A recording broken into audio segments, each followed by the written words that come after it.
नमस्कार साथियों, आप सभी का स्वागत है एजुकेशन लाइन में। दोस्तों, एनसीईआरटी के द्वारा कक्षा 5 2022-23 पर्यावरण यानी ईवीएस का जो पेपर है वो इस वीडियो में हम डिस्कस करने वाले हैं। तो टोटल दोस्तों आपका जो मार्किंग है वो 60 नंबर का रहने वाला है और टाइम ड्यूरेशन है वो आपका 2.5 घंटा दिया गया है।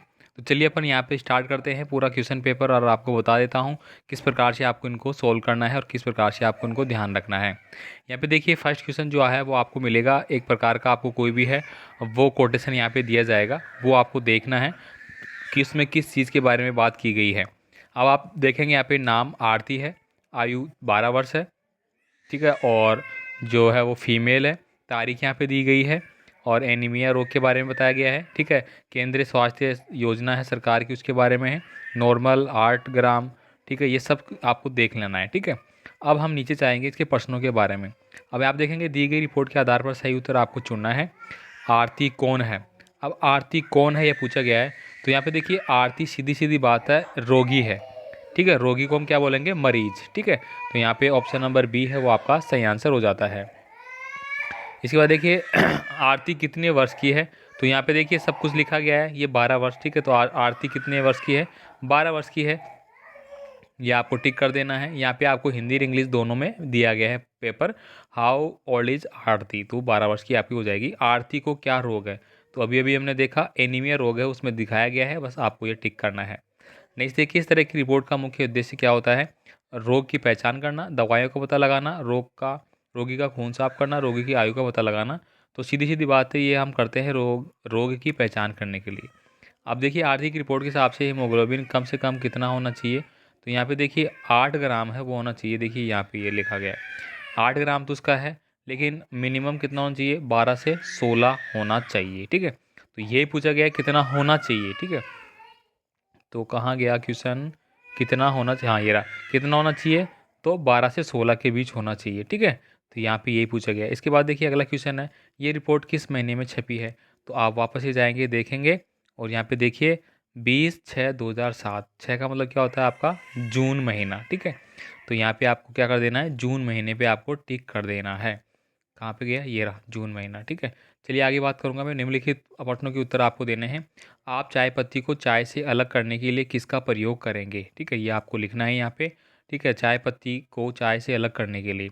इसके बाद देखिए मैं एक शिकारी पौधा हूँ, मैं कीड़े मकोड़े और छोटे जीवों का शिकार करता हूँ, बताओ मैं कौन हूँ? तो ये कौन है? शिकारी पौधा कौन सा होता है? यहाँ पे देखिए नीतू को पिछले 3 दिन से उल्टी और दस्त लगे हैं। डॉक्टर ने सुई की मदद से कुछ नीतू के हाथ में चढ़ाया, ये क्या होगा? तो दोस्तों अगर इस प्रकार की कंडीशन होती है कि आपको उल्टी दस्त वगैरह है और यहाँ पे सुई की मदद से चढ़ाया जा रहा है, तो इसको अपन क्या बोलते हैं? इसको हम बोलते हैं ग्लूकोज। क्या बोलेंगे अब इसको? ग्लूकोज, ठीक है। ग्लूकोज या ग्लूकोज वगैरह हम साधारण भाषा में बोलते हैं। यहाँ पे देखिए सांप के काटने के असर को ख़त्म करने वाली दवाई किससे बनाई जाती है? इसके बाद हम बात करें कि ग्लो पर नीला रंग किस बात का सूचक है? तो दोस्तों नीला है वो पानी के लिए सूचक है, ठीक है। किसके? पानी के लिए। इसके बाद देखिए चांद से जुड़े किसी एक त्यौहार का नाम बताइए, तो आप बता सकते हैं आपका ईद होता है, ठीक है। चलिए आगे बात करूँगा। मिलान आपको करना है, ठीक है।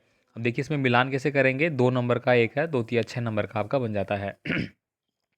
सर, अब सर दोस्तों क्या है? बावड़ी, बावड़ी क्या है और काफिला क्या है? अब देखिए बावड़ी क्या है?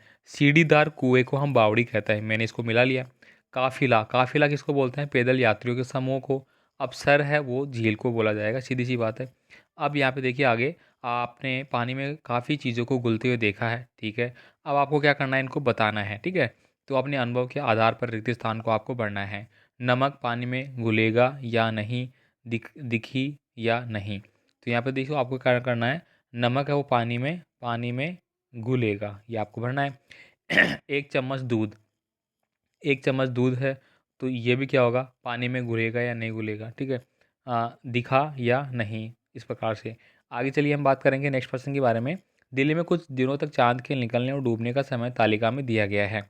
अब आपको ये तालिका पढ़नी है अच्छे से, पेपर में आपको दिखाया जाएगा आराम से। अब आपको क्या करना है? देखिए 28 अक्टूबर को चांद शाम के कितने बजे से लेकर कितने बजे पर निकला, ये पूछा गया है। अब 28 तारीख देखिए, ये रही 28 अक्टूबर। अब चांद निकलने का समय, तो चांद निकलने का समय हो गया 19।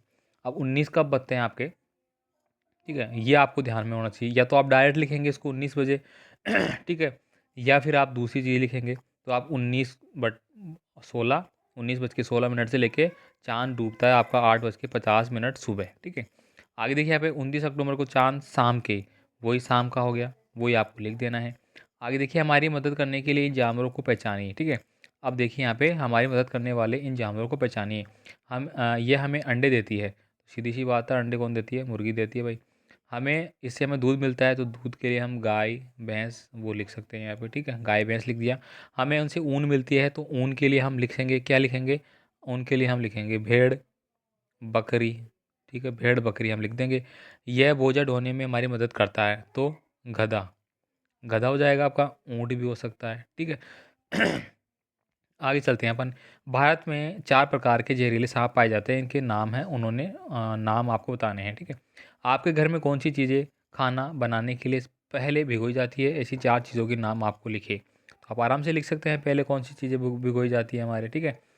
जैसे कि दाल मंगा बनाते हैं अगर आप, ठीक है, तो वो आपको भिगोना, चने हैं वो भिगोने पड़ेंगे, इस प्रकार से। चलिए आगे बात करूँगा। अपनी पसंद के खाने की 3 चीज़ों के नाम और उनके स्वाद लिखिए, जैसे खीर मीठी है, इस प्रकार से, ठीक है। तो यहाँ पे आप लिख सकते हैं अपनी पसंद के खाने की 3 चीज़ें। तो खाने की चीज़ें आप जैसे खीर के बारे में बताया, खीर मीठी होती है, आपने ये लिखा स्वाद, ठीक है। दूसरा आप यहाँ पे और भी कुछ लिख सकते हैं, ठीक है, जैसे कि हलवा, ठीक है, आपने लिखा हलवा, तो ये भी क्या होता है आपका? मीठा होता है, ठीक है, हलवा मीठा होता है। इसके अलावा आप और भी चीज़ें दे सकते हैं, ठीक है, वो कुछ जो भी आपको अच्छा लगता है।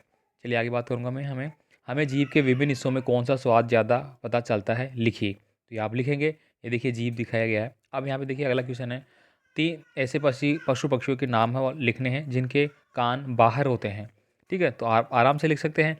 देखिए 3 ऐसे पशु पक्षियों के नाम लिखिए जिनके कान बाहर दिखाई नहीं देते हैं, तो बाहर वाले दिखाई देते हैं। देखिए पशु पक्षियों की बात की गई ना, तो पहला पक्षी आप लिख सकते हैं यहाँ पे।